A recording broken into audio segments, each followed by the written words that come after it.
Pharmacist Ben, Yes, sir. happy Memorial Day, I think. Thank you. Happy Memorial Day to you. Thank you for your Yeah, service. well, no, but at No? any rate, how are you? Okay. I'm good. Thank you. Day went by really fast, as all days do. I hear you. How Yeah, was we your? were in Florida over a month ago, 6 weeks ago.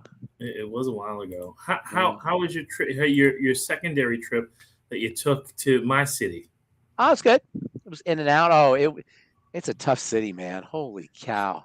And I was staying in Times Square. Oh my God. You know what? And you know where you were staying, and when you said where you were going to be staying, I was going to kind of be like, really? You know why I stay there is because it's walking distance from the show. So I Yeah, can it walk is. to the It show. is. You could have But gotten on 34th I'm Street. never doing that. I'm never doing that again, ever, You could do a ever. 34th Street right there, and It it was would have awful. probably been cheaper too. No, But I'll stay uptown or something and then take a cab. It was terrible, but oh, it was terrible. In fact, I don't even like. I shouldn't say anything, but it's a tough city. It's a really tough city. You know it is. yes, sir. Yes, sir. Okay. Well, All I'm right. glad to get you back in one piece. We need you here, Thank and you. and we're just trying to get folks. We got Bruce there, and I met inter- Victor. I saw Victor. you met Victor. Yeah. Victor's a good man. What Good did you man. Yes, he is. did you help him with his friends' concerns? And I'm pretty sure I tried to. Pretty sure I did. You Victor's have to pretty ask Victor. savvy. You know Victor's what? Stuyvesant High School? Um, I've heard of it. It's a good school. I know that. Yeah, Victor went there. You Yeah, gotta, he's a smart guy. yeah, Is he on he's the pretty call? smart. I'm sure he'll be in the. I'm sure he'll be in the chat. Thank you, Okay. Bruce. Good. Bruce is always with us. Um, you know, interesting topic that you sent to me last week. We didn't get a chance to talk about it, but Remind me what the headline was. Or do you have it? Can you post it? so we have. I put as our title. I'm gonna put it in our little chat here. Uh, let's help folks with Parkinson's. Okay. Parkinson's Because is it's so easy, and I've been working with Parkinson's patients for a long time. It's such an easy health challenge to deal with because it's really caused by the same thing that causes everything else. But when people have Parkinson's disease, they're experiencing the end result of long term. It's always long term. It doesn't happen quickly unless somebody gets poisoned. Sometimes it can happen quickly, or brain damaged, like Muhammad Ali. When you get punched in the head a lot. But almost always it's the result of the same thing that causes everything. It's so crazy to me. I feel guilty even trying to position myself as an advisor when it's just so simple. So real quickly, all chronic disease is inflammatory. There's no such thing as a chronic degenerative condition that's not inflammatory, right? That's premise number one. All right, so we work here logically. Premise number one is all chronic degenerative diseases are inflammatory. Premise number two is inflammation is a protective response or defensive response. Premise number three is if you have a protective response or a defensive response, you have an offending agent. And premise number four is if you want to end the defensive response, you got to eliminate the offending agent. Right? mm-hmm. It's just that simple. And, I don't know why it's not complicated, is it? It's not hard to understand. Offending agent, defensive response, inflammation, disease. That's it. We overthink it. It's just simple. Put the good stuff in and keep the bad stuff out and put the good stuff in. Okay. But, when folks are diagnosed with this problem, they're going to get their levodopa, they're going to get their carbidopa. What does levodopa and carbidopa do? Okay, so it feeds the brain. No, it's hormone replacement. It's hormone replacement. Is it really? Yeah, except it's not exactly. It's neurohormones. Mm-hmm. When most people think of hormone replacements, they're talking about steroid hormones. These are nerve or brain hormones, neurohormones. Okay, dopamine is the neurohormone. Levodopa and carbidopa are precursors, and they get turned into dopamine. Mm-hmm. Nobody's solving the problem. They're just replacing the hormones that are not present. It's like thyroid hormone. If you have a thyroid gland, you have a degenerating gland or an inflamed gland or somehow a defective gland or it's being attacked by the immune system, if you have Hashimoto's, you have a gland problem. So what is the remedy? They can't do anything about the gland. So what do? They give you more hormone.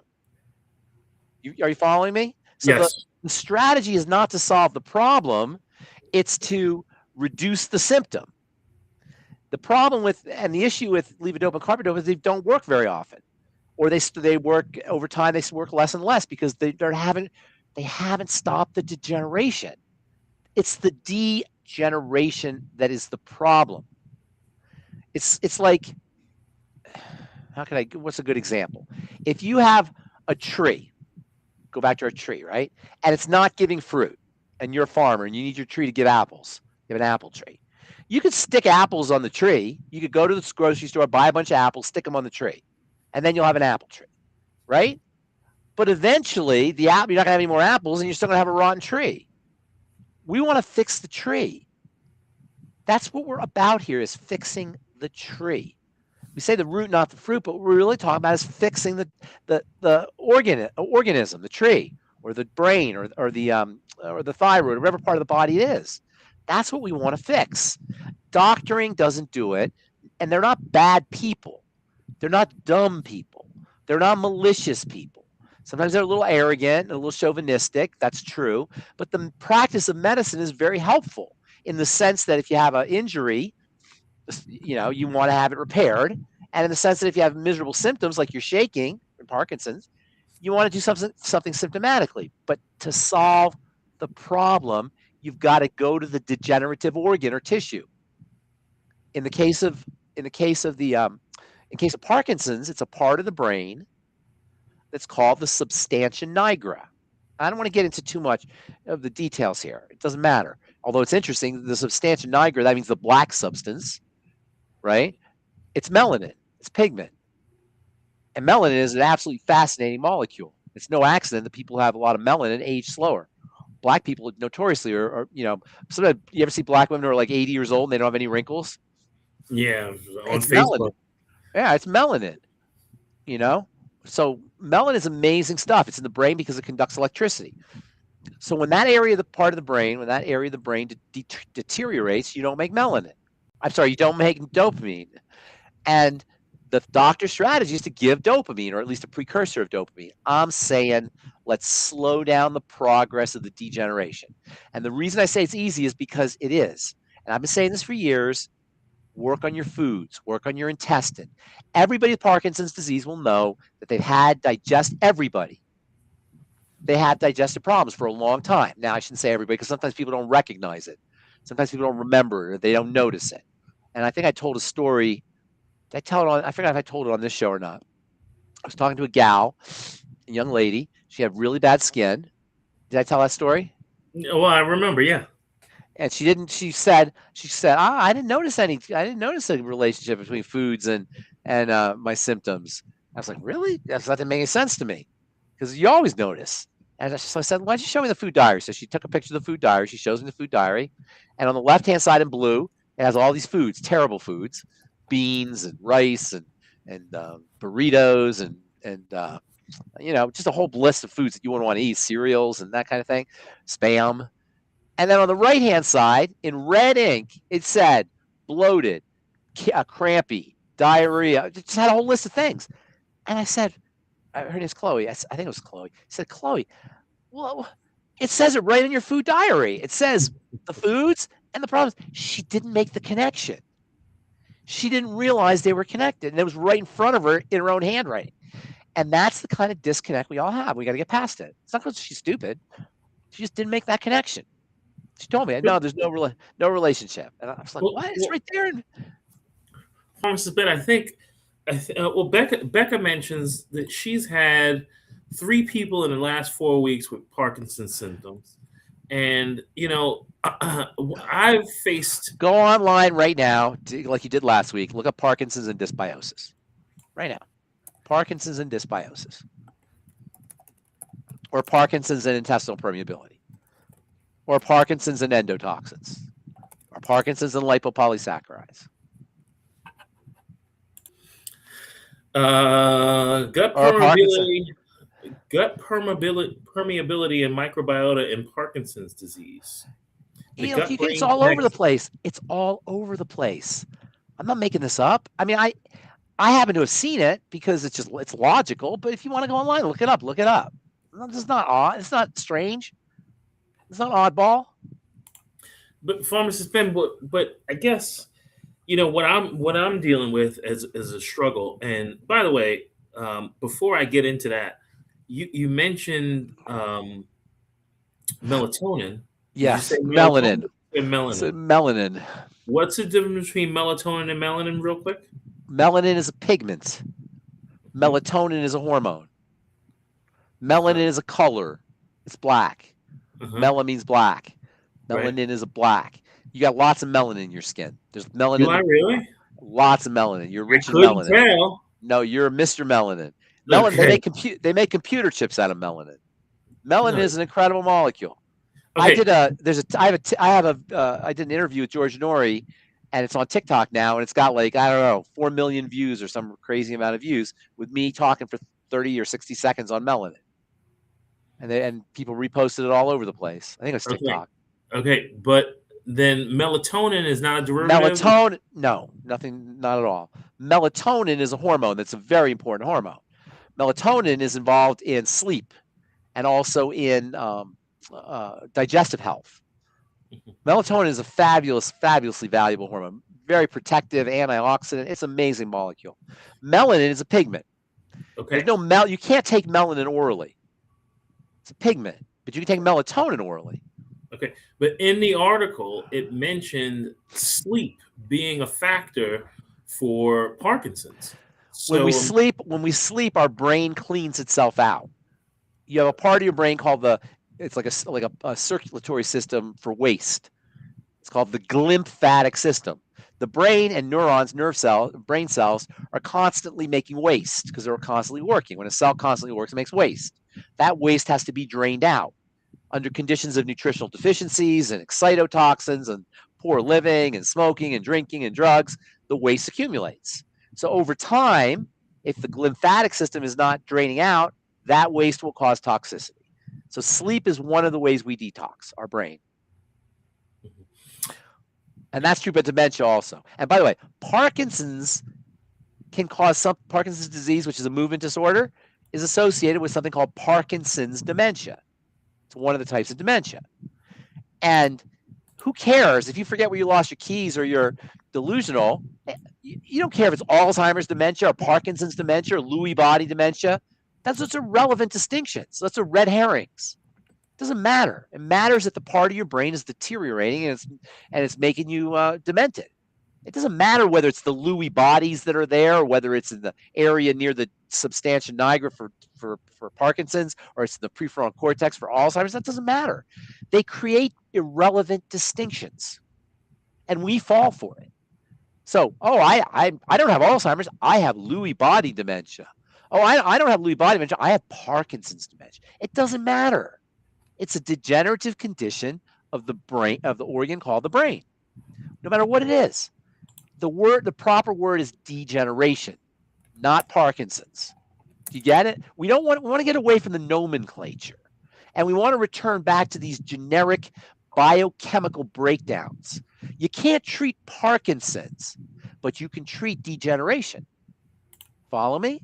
Yes. You can't treat the nomenclature, but you can treat the biochemistry. That's why when they say, you're not allowed to say Parkinson's and you're not allowed to say diabetes and, we're not allowed to say that. Only your doctor can say diabetes, but we can say dysglycemia.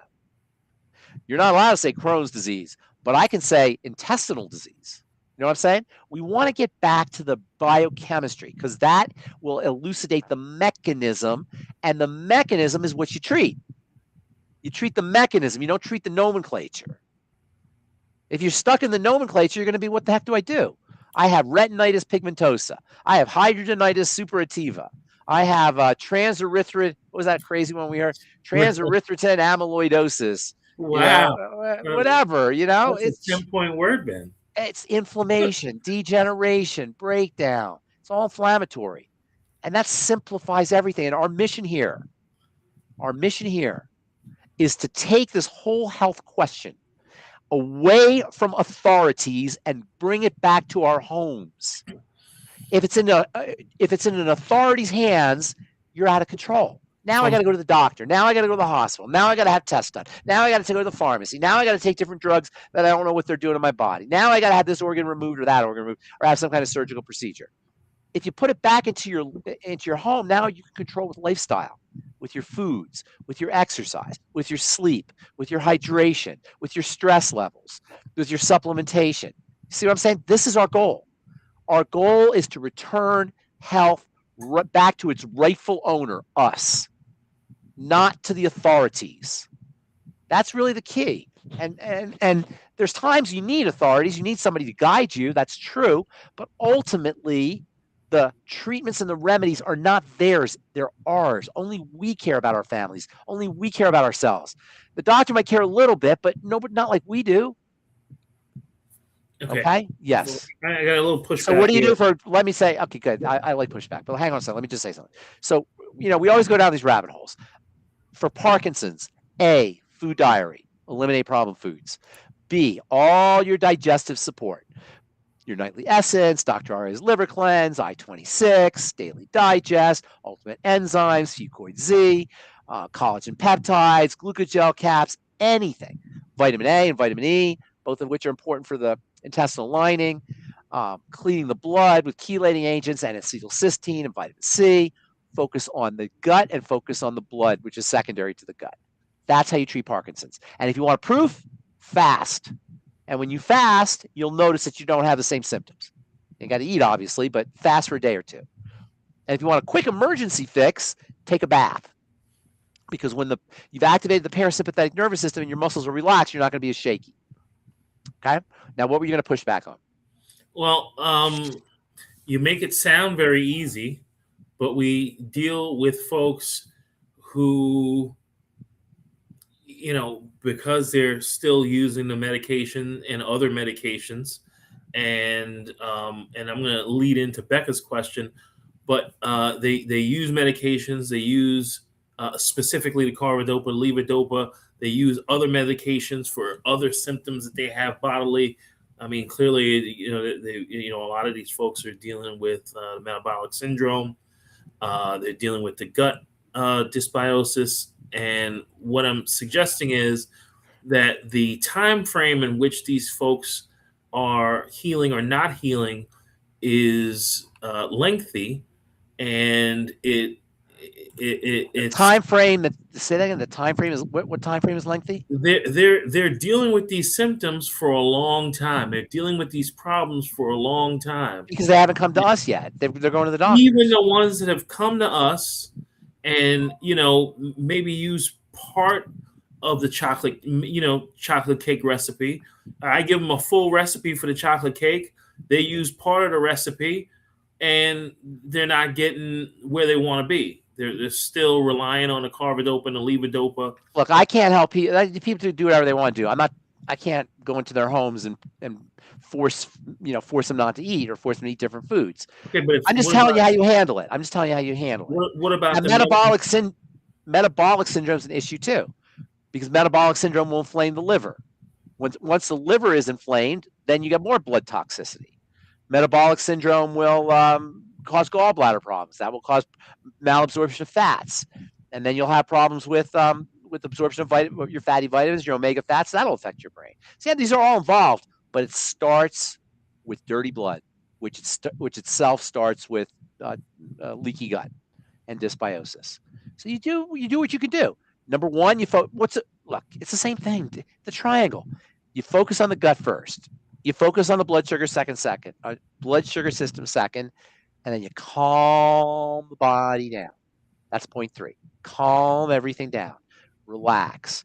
Muscle relaxation, massage, breathing, slow, deep, rhythmic breathing, making sure you're getting enough rest, hot tubs or hot baths or warm showers. Everything you do to relax the body. So, I mean, right now, AJ, close your eyes. Close your eyes right now and think about, place your attention on the bottom of your feet that are touching the floor. Feel them touching the floor. Feel your feet touching the floor, the pressure of your feet touching the floor. And now work yourself up to your calf muscles. And as you're working yourself up to the calf muscles, soften your calf muscles.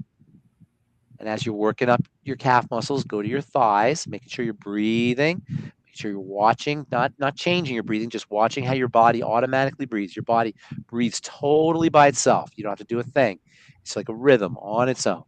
You go back to your thighs and feel how your thighs are softening up. Place a lot of attention. Place all your attention in your thighs, and then move up your thighs and feel your butt sitting on the seat. Feel the pressure of the seat. Feel the pressure of your butt sitting on the seat. Make sure you're breathing, not changing your breath, just watching your breathing. And then work to your belly. Soften the muscles of your belly. Just stay right like that.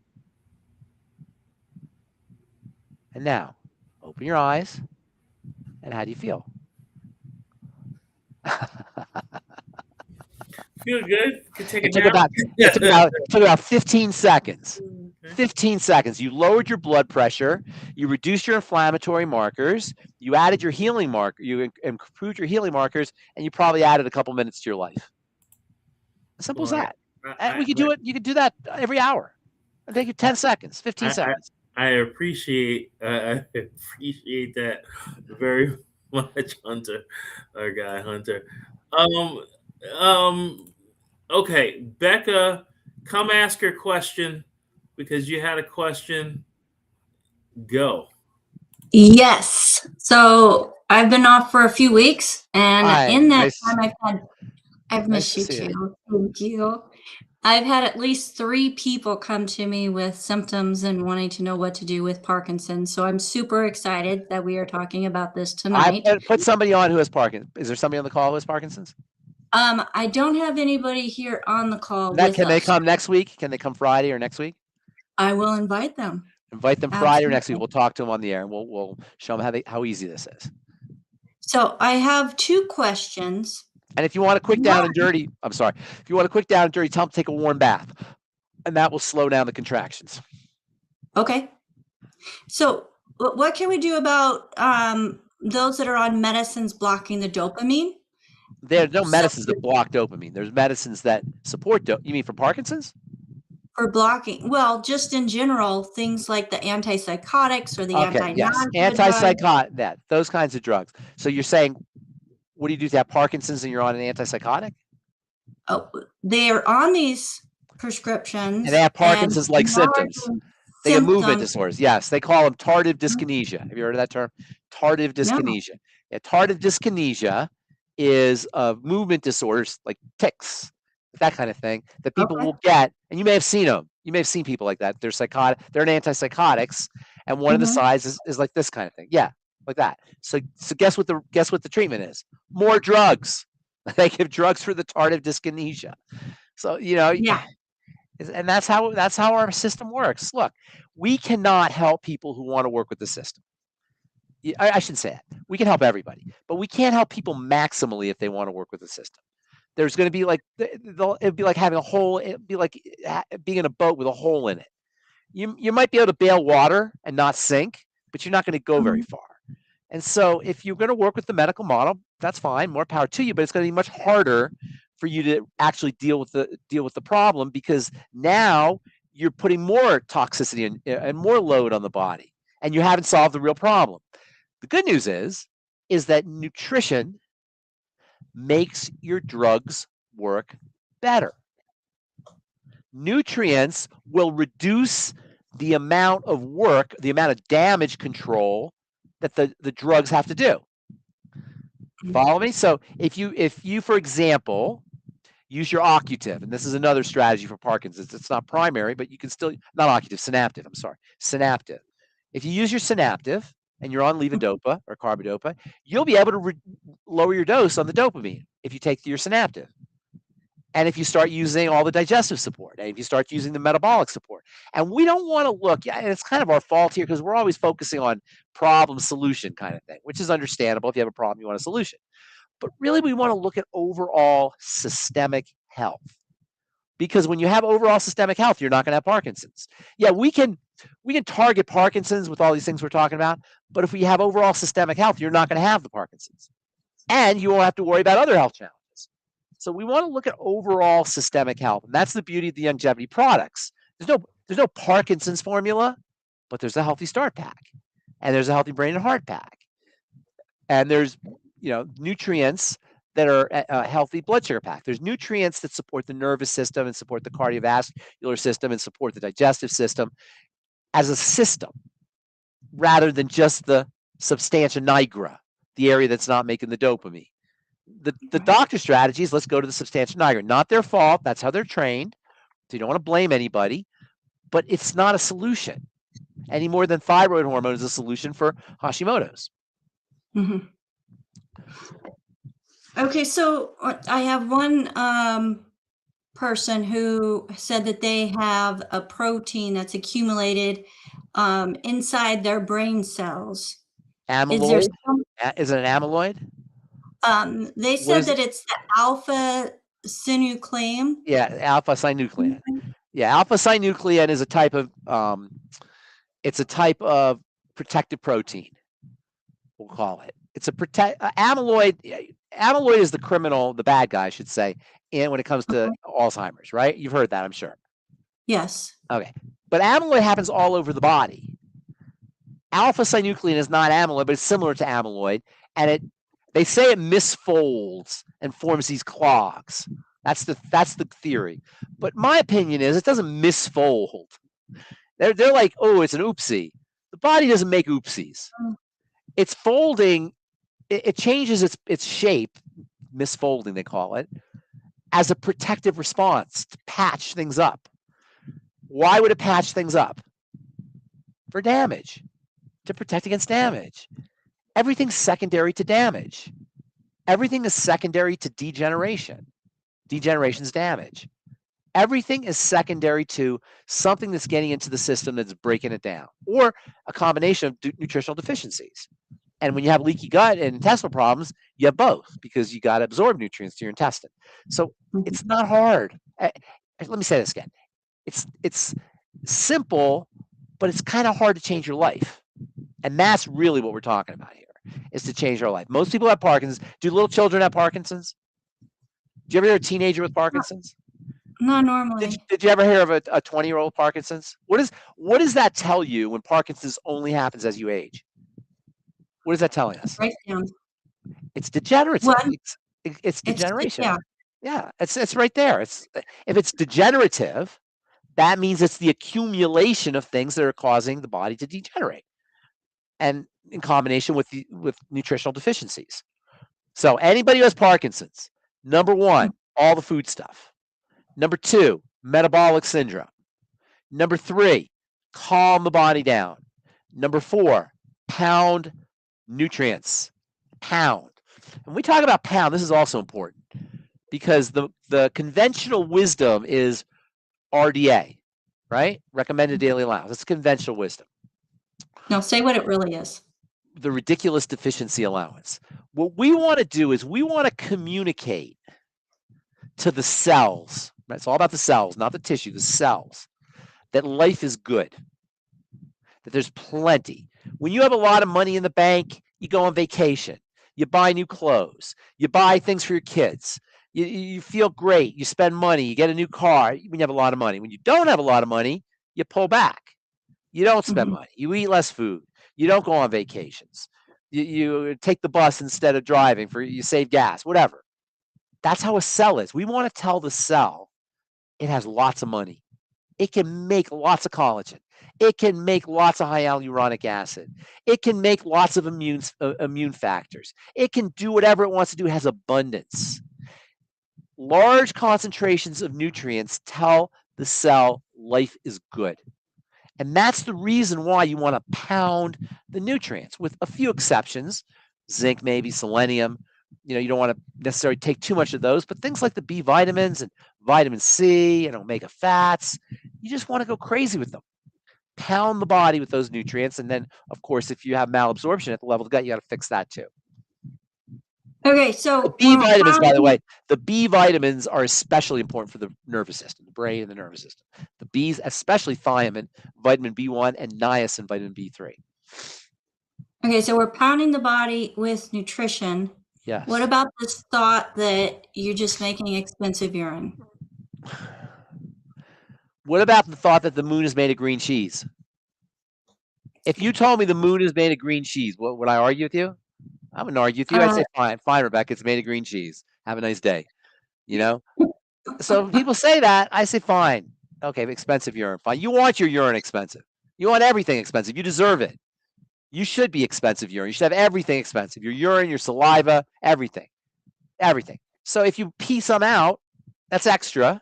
Fine. You got extra. At least it's a guarantee. You got extra. It's better to have extra than a shortage. Not enough. That's for sure. Absolutely. Now we have Bernadette who's wanting to know what you can do about tics, which I think Bernadette's referring to the bodily uncontrolled. Wait. This ain't Friday. This is Monday night. What do you mean? You weren't coming on. I didn't know if you were like,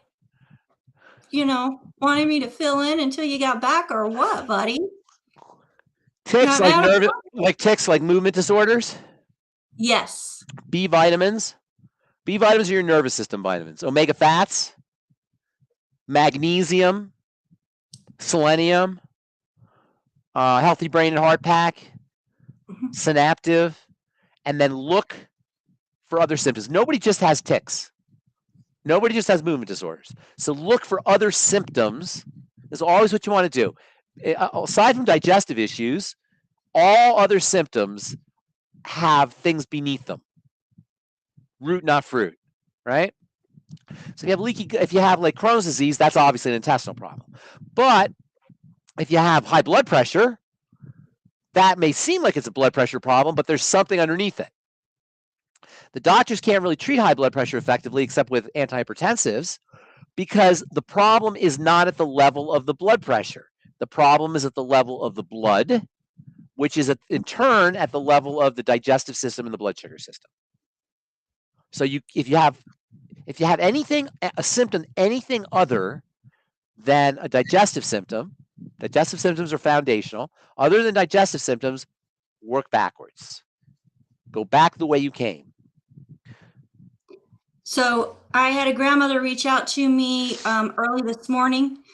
Share her grandson since the age of 6, he's now 9, has had symptoms of Tourette's with the involuntary movements, involuntary verbal outbursts. And this all comes down to digestion. It probably does, but what I would do when yes, probably because it's always the triangle underneath, but look for things. Yes, look for things, and this is very similar to autism. Same idea. Look for things. You want to become like a detective. Really, what we're talking about here is forensics, like CSI. The Tourette's is the murder or the crime, and now we want to look for clues. So we do forensics. We work backwards. What are some of the clues? Really, it's going to be digestive or it's going to be blood sugar. Cortisol and thyroid are usually involved too, but they're not the first things. The first points in the triangle are the two at the bottom. Triangle of disease, always. All right. Thank you so much, AJ. Hi, AJ. All right. So, Pharmacist Ben, so you're talking about this triangle and that everything goes, everything is related to the triangle. Yes, everything. But how do we make it? I mean, like for example, Becca mentioned this young child dealing with these Tourette syndromes. Yes. How do we get her folks to understand? We don't get our folks to understand. You never get anybody. Can't eat Fruity Pebbles, and you don't. You let people eat Fruity Pebbles. People get to eat Fruity Pebbles. They get to do that. You don't tell people what to eat. Have you ever tried telling people what to eat when they're eating French fries and you ever talk to them about it? It doesn't go over well. Nobody wants to be told. I don't ever tell anybody what to eat. They have to ask. I don't tell anybody anything unless they ask. Well, clearly they asked Becca. If they ask, then you then how do you get them to see the relationship? You're saying between the food levels? Yeah, I mean, well, look, the food diary. That's usually a good idea because then they can see for themselves. Yeah, people are completely oblivious to the link. Yeah, food diary. That's why I like a food diary so much, because you can actually see the link for yourself. Oh my God! Every time I have corn, I bloat. Every time I have oats, I get breakout. You know, every time I have beans, I get hives. Whatever. You start to see things. That's really the most important reward of a food diary, is you get to see the impact of what you're doing on your body. Other than that, it's a mystery. Oh my God, I'm breaking out. I have no idea why. I deal with skincare all the time. It's not as much in this country, but I do business in Mexico. I got to sneeze. Hey. Excuse me. Hang on a sec. You gotta get you a tissue, Ben. Why don't you take a tissue break? No, there's nothing in there. It's just there's some dust here or something. Okay. Anyway, so I this gal, and she's been working with me for a long time. She's in the skincare business. Very sweet, super smart lady. And so she sends me a picture of this lady in Mexico, this girl in Mexico, and she's got the breakouts all in here. And I'm telling you, when you break out all in here, and it's not like little individual pimples like acne, it's rashy. It is a 100% food condition or something ingested, almost always food. It could be some kind of poison you're ingesting or a drug or something like that, but mostly food. And yet this gal has been working with me for years. She still sent me a picture and said, what do I do here? The doctors are giving her Retin A and antibiotics. You know, it's just like, it's kind of a mindset that we have to get this idea that the body is on automatic. It's a closed system, like a circle, and everything just works perfectly inside the circle. It's the law of physics that if you have a closed system, everything's going to stay the same. But because there's an opening through food or through the intestine or through the digestive system, you got a problem. And this opening and the stuff that gets through the opening is the most important parameter that is going to determine health or the lack thereof or longevity or early demise. There's nothing more important. Nothing. And don't let anybody tell you, they don't say it as much, but when I was in pharmacy school, they used to laugh about it. Oh, food, chocolate doesn't cause acne, ha. Now they don't do it as much. Now because it's obvious. There's so many people that improve their health when they change the way they eat. And when you think about it, if you go to the grocery store, all the food is foreign. Even the produce is foreign. You got stuff sprayed on the produce that didn't exist 100 years ago. Even the chicken is foreign because they're eating stuff that has stuff on it that didn't exist 100 years ago. It's a completely different food supply. The body has evolved on one diet, and in the last 100 years, that diet's no longer available. And what is available is a completely corrupted food supply. So what do you think is going to happen? Right? Yes. And add into the equation that we eat not because we're hungry, we eat because we're under duress, or because things taste good. You got a recipe for disaster. Pharmacist Ben, in that article, it mentions that vitamin D, which you mentioned to me, is more of a hormone. Yes. Vitamin D, folks who are deficient in vitamin D are more susceptible to everything. And then Parkinson's. Everything. Parkinson, vitamin D is for everything. For every cell in the body needs vitamin D. Every single cell. Whether it's the thyroid or whether it's the brain or whether it's the kidneys or whether it's the bone or the intestine, every single cell in every organ is critically dependent on vitamin D. Why? Because calcium activates chemistry. And vitamin D is the hormone that puts calcium into the cells and into the intestine, into the blood from the intestine. So vitamin D is for everything. Deficiency in vitamin D will cause everything.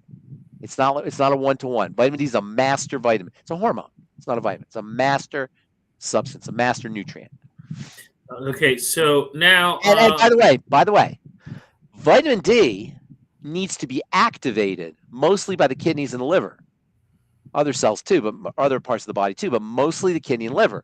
So if you have kidney disease and liver disease, you might not be activating your vitamin D. So you may get vitamin D, like through your supplements or even the sun. It's not as much of a problem with the sun because your skin can activate vitamin D. But if you supplement with vitamin D and you have kidney disease or liver disease, you may not be activating it effectively. That's why they actually give you, if you have severe kidney disease, they'll give you pre-activated vitamin D, calcitriol. It's like a pre-activated form. Because you can't activate, you're gonna have a problem with calcium. On Facebook, Pandu is saying, and again, Pandu is looking at the fruit and not the root. She's saying high dose, 100 milligram a day of astaxanthin can reverse Parkinson's. That's silly, but it's good though. That's not going to reverse Parkinson's. But astaxanthin is a pretty darn good antioxidant. Astaxanthin is red. It's what gives salmon their power to swim upstream. It's an incredibly, incredibly valuable nutrient. It's not going to cure Parkinson's. That's not true. But it's super valuable. Super, super valuable. And it's not going to hurt if you have Parkinson's. I love astaxanthin. I'm a big fan. Mm-hmm, mm-hmm. And your top 3 antioxidants, vitamin C being number 1? Yeah, but it doesn't quite work that way because they all work together. Probably the alpha lipoic acid. I like that one because that's both water soluble and fat soluble. And then hydrogen. Hydrogen is an incredible antioxidant. Hydrogen, vitamin C, and alpha lipoic acid, the first 3 that come to mind when I think of my favorites. Uh-huh. And Becca's asking what your supplement. It's a supplement. What's your favorite source of acid? Salmon. If I had to eat it from food, I get salmon. And by the way, salmon, get it from where? How does salmon get their astaxanthin? Wild caught always. Wild caught? Where do they get? She's somebody saying wild caught. But where do salmon get their astaxanthin from? Probably the most powerful food on the planet. I would have to say seaweed of some sort. Algae, yes, algae, exactly. Brown algae has something in it called fucoidZ, which is similar to astaxanthin. There's probably astaxanthin in brown algae too. Certainly in red algae, there's astaxanthin. There's so much, the fact that there's so much is good and it's bad. It's bad because it's kind of overwhelming. And I've been studying this stuff for 45 years and I still learn, 5 to 10 different new things every day. And I've been studying for 45 years. So you can go, it's endless how much you can study. But it's good because you have so many options. There's so many things you could do. There's so many ways that you can work on degenerative disease. Just Parkinson's. You can do the nightly essence. You can do glucogel caps. You could do vitamin A and vitamin E. You could do collagen peptides. You could do your I-26. You could do your synaptic. You could do your healthy start pack. You could do your osteomag. There's so many different ways to approach these problems. Yes, it's overwhelming in a way. I get that. But the good news is that these are options. And that is the idea here. In fact, if I was going to name longevity again, like I was going to give it another name, you know what I'd call it? Optionality? Options. Options. I just call it options. These are options. Pharmacist Ben, tons of stuff I could ask you, but... And by the way, one of the latest treatments for Parkinson's, fecal transplants. You didn't have to go, I know. You could have left that one out. I think it's interesting because that just goes to show you how important the microbiome is. Or you could take the capsules, the oral fecal capsules. Mm-hmm. Is shellgrish Irish moss? Okay, Irish moss is great stuff. Yes, I don't know if it's crack. I don't know what it's touted to be, but yes, it's seaweed. Mm-hmm. Mm-hmm. Seaweed, like grass and seaweed are 2 of the most amazing nutritional complex compounds on the planet. And it's no accident that the biggest animals in the world eat seaweed and grass. Okay, so then what do you think of pollen burst? Pollen burst? I'm not sure what you mean by pollen burst. My friend Dino lives in... Hang on a second. He lives in New York. He reminds me of you, Dino. Oh, He's right in the city. Yeah, my friend Dean. He's rough and tumble like me, huh? He is rough and tumble. In fact, I'm going to introduce you guys. I think I'm going to introduce you guys. Cool. Yeah, you remind me of each other. Yeah, he's a little older than you, but I've known him for a long time. So I forgot what you were just saying to me. Well, I said pollen burst because pollen burst. The pollen grows. Pollen, yeah. There's a little of that stuff in there. What is it called in the pollen burst that gives it a name? They get the name pollen burst from? Pollen burst is more of an energy drink. I forgot what the active ingredient is. SOD. No, it's not SOD. There's something else. Well, SOD, by the way, is a very powerful antioxidant in the body, superoxide dismutase. Mm-hmm. But it's not much of a supplement. But there's another ingredient in there that gives it the pollens, that gives it the name pollen. That is the reason they call it pollen burst. But pollen burst is like, it's an energy drink or energy powder. Well, if you ask Adrian, it's got all. I mean, she put a whole list together of all the minerals and that are in it. That's in the pollen. That's in the pollen. Yeah, the pollen. Pollen is very loaded, but there's not. It's a special kind of pollen. I don't remember what it is, but yeah, pollen is got a lot of good stuff in it for sure. But you don't take pollen burst for the pollen. You take it for the buzz, for the energy, and it will give you energy. I do it before I do George Norrie. Mm-hmm. That's the only way I can stay up. She's saying antibacterial, anti-proliferative 1,2 pollen contains energizing proteins, as well as, thank you for green tea, SOD, pantothenic. You didn't nail it, Becca, because all of these things. Lipids, vitamins, minerals, green tea. That's all in the pollen. Lipids, vitamins, and minerals are all in the pollen, not the green tea. But EGCG. EGCG is one of the active components in green tea. Epigallocatechin. I can't identify G40. I can't identify. Is this in the pollen? Is this in the pollen molecule? In the pollen burst. No, but in the pollen molecule, not in the pollen burst. Not entirely sure. I'm not sure. Pollen burst is not really a nutritional supplement as much as it is an energy supplement, and it is a good energy. It's a darn good energy supplement. Mm-hmm. It's like a healthy version of coffee. I mean, healthier. Coffee is somewhat healthy, but a healthier version of coffee. Mm-hmm. And then I guess the last point that I wanted to make for the night is, besides the fact that we really appreciate all the time that you spend with us and thank you, questions you answer. There's one other question here. What is Pharmacist Ben's view on urine therapy? And Becca, you've been gone. We actually talked about this. Yeah, we did talk about urine therapy. It's amazing. It's amazing. Urine contains stem cells and peptides and anti-aging compounds and steroid hormones and anti-inflammatory molecules. It's amazing stuff. The urea is great for your skin, your hair. I remember when I was a kid, I watched this National Geographic special with these little kids, African kids, washing their hair under a cow. Cow was urinating on their hair, and they were washing their hair.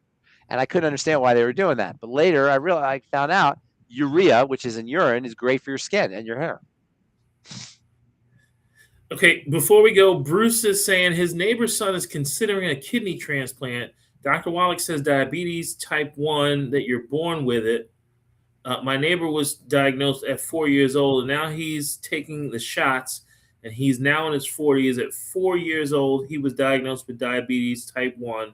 Would that be considered a misdiagnosis? I'm not quite understanding the question. I don't know. Type 1 diabetes. Doc always says that you would know you had type 1 diabetes before you left the hospital, because that would be something that they would really. You mean when you're born, a newborn? Yeah, you if you had type 1 diabetes, Dr. Wallach would say that you'd know before you left the hospital. What do you mean by as a newborn? As a newborn, yeah, because that's something that they would really key in on. I can't speak to Dr. Wallach. Dr. Wallach probably knows more about nutrition than has forgotten more about nutrition than I know. So I'm not going to speak to Dr. Wallach. But type 1 diabetes is an autoimmune disease. Okay, autoimmune diseases are always about dirty blood. So what I would be doing if I had type 1 diabetes is and it happens in kids a lot. Milk is is thought to be a big problem with type 1 diabetes, but I would be looking for allergenic proteins and also digestive problems. So I'd be looking for milk allergies, grain allergies, protein allergies, basically. All allergies are proteins. And then I'd be doing a food diary for all autoimmune diseases. Type 1 diabetes is rheumatoid arthritis of the pancreas. Type 1 diabetes is Sjogren's syndrome of the pancreas. Type 1 diabetes is lupus of the pancreas. You understand what I'm saying? It's the same mechanism in a different place. It's not special in any way in the realm of autoimmune diseases. It's just another generic autoimmune disease that happens to be affecting the pancreas versus the nerves in multiple sclerosis or the connective tissue in lupus or Sjogren's syndrome or rheumatoid arthritis. They're all the same. It's just a different part of the body. The part of the body doesn't matter. It only matters, the special part of the body only matters to the specialist because that's how he gets paid. It's like if you have if you had a leg problem, you can go to the foot doctor, you can go to the shin doctor, you can go to the knee doctor, you can go to the hip doctor, but it's all your leg. You know what I'm saying? It's not like your foot is different from your knee when it comes to degeneration. When it comes to whatever, tweak you made, the fact that's in your toe versus your knee, it's not relevant. If you have an inflammatory condition in one part of your body, it doesn't matter that it's in that part of the body. It matters that you have an inflammatory condition. And that's kind of a mindset that we have to look at. We got to get away from the nomenclature, away from the locus of where the degenerative condition occurs, and back to the basic mechanism, which is degeneration, inflammation, dirty blood, leaky gut, metabolic syndrome, these basic biological, pathological breakdowns. Pharmacist Ben, we're going to end on something very controversial for Longevity Nation. Okay. This topic is the most controversial topic in Longevity Nation. I'm going to bring Becca on for this. I would even bring Keely on if she had her camera on. This, by far, is the most controversial topic in Longevity Nation. And the question is, Pharmacist Ben, can I use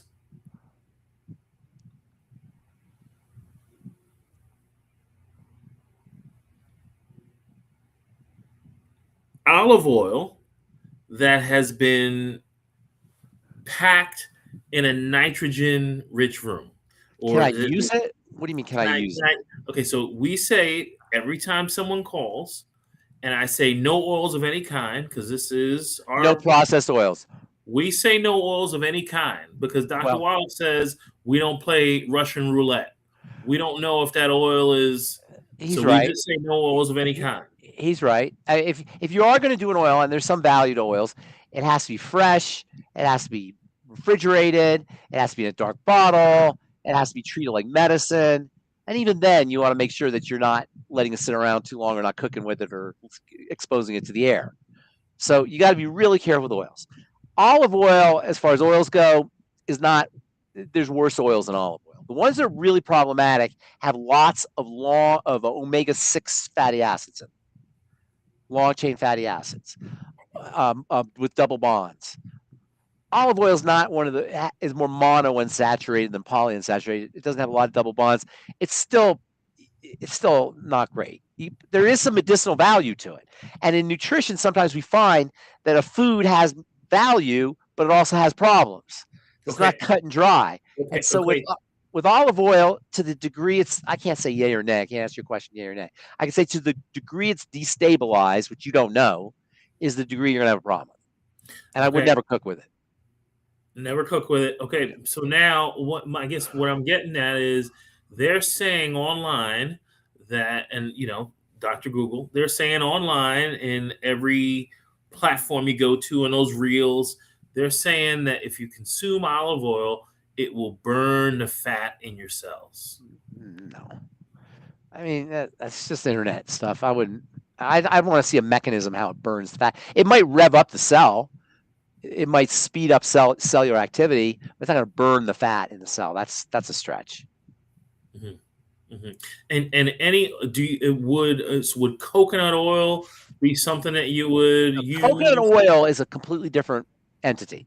Coconut oil does not have the long chain fatty acids. It has medium chain fatty acids and short chain fatty acids. The medium and short chain, which literally are short and medium in length, those tend to be solid and more stable. The ones that are problematic are the long ones. Think of like a long chain of pearls versus a short steel bar. The long chain is floppy.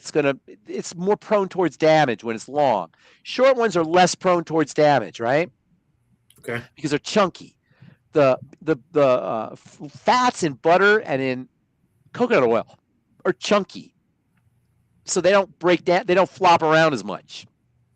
The long ones in corn oil, safflower oil, peanut oil, etc., they flop around a lot. And when they flop around, when they're heated, things can fall off and break. And then you get oils that are broken and technically they call them oxidized, and that's where you run into the problem. The short ones are much more stable. So they don't break down as quickly. They don't break down hardly at all, actually. You can keep coconut oil for years before it breaks, before you have a problem with it. You can keep butter out of the refrigerator. You just keep it out. I've never seen butter go bad, really. Have you? No, I used to keep butter on the counter. Yeah, it never goes bad because it's got these chunky fats in it, short fats, as opposed to the long floppy ones. Mm-hmm. So then why are they saying this MCT is good for the brain? MCT is phenomenal for the brain because it's an incredible source of energy. It's great for dieters. It's great for the liver. It's great for people who have a gallbladder taken out. MCTs can be used without processing the way ordinary fats can be used. When I was working in a PEDS ICU, pediatrics intensive care in Denver, they had a regional hub for little kids who were born with digestive problems from crack moms, from moms who are on drugs. When moms are on drugs, crack or heroin or whatever, their babies are born with messed up livers and gallbladders and intestines. And University of Colorado in Denver was a regional hub for these kinds of babies. And one of my jobs as a pharmacist was to make medicine trays for these babies, and they were all on MCTs. Because when you have a liver problem or a gallbladder issue, or even an intestinal issue, your body has a problem processing fats. MCTs are very easy to process. They go right to work, and they're high energy. So would you consume the whole coconut, or you figure the process? Well, if you do the whole coconut, you'll get some, but if you do the coconut oil, you'll get a concentrated amount of MCTs. Mm-hmm. Mm-hmm. All right. Any commentary, Becca? Besides you want to know about his favorite snack? Is that what my favorite snack? Your favorite salty or savory snack? Salty or favorite? Nuts, almonds. I like almonds and raisins. Okay, when I was with Pharmacist Ben, the only thing that he would eat is celery and carrots. That's not the only thing I eat, but I find celery and carrots to be very filling, very handy. You can travel with them. You don't have to cook. They're perfect for a bachelor, and they're incredibly satisfying. They're crunchy. They're super satisfying. Carrots especially are incredibly satisfying, and they're cheap. A bag of carrots is like $1.50, for a bag of them, and they'll last you like 2 days, and they're super filling.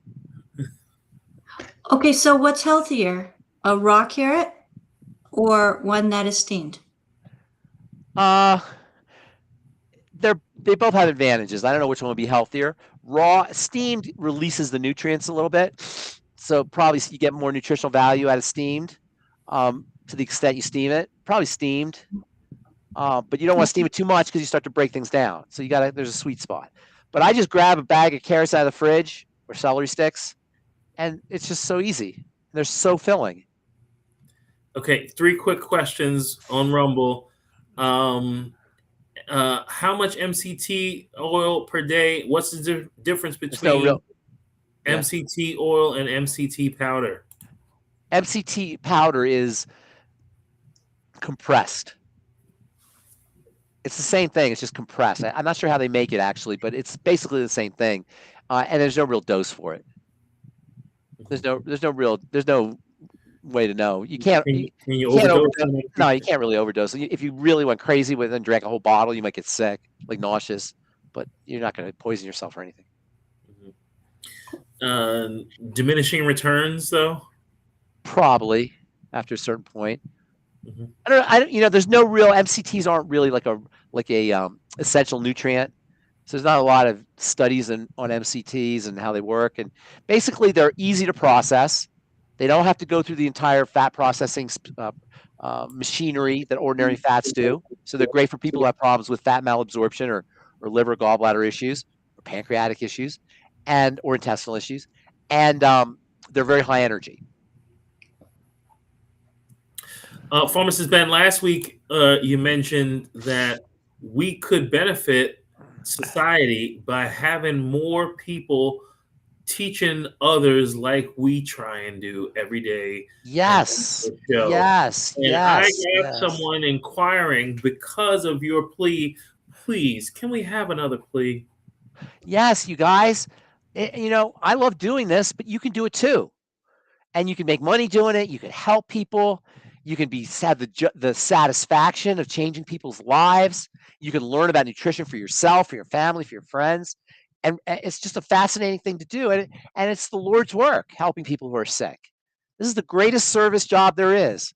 Why do you think I do this? And AJ and Rebecca, for that matter, and Ruth Ellen and Keely and all the people who are doing this. This is a great service. Come on, you guys. And then you're going to make money at the same time. And we'll help you. And we can be a family. We can do it all together. Sign up with AJ at fruitnotroot.com. I'm sorry, rootnotfruit.com. That's right. Rootnotfruit.com. And Pharmacist Ben, you are the absolute man, and we appreciate you. And like Becca said, be a part of the solution. Call 855-949-3377. Pharmacist Ben, thank you very much. Yes. And we'll see you Friday. You will see me Friday, and thank you so much. Thank you. You're the man. Okay.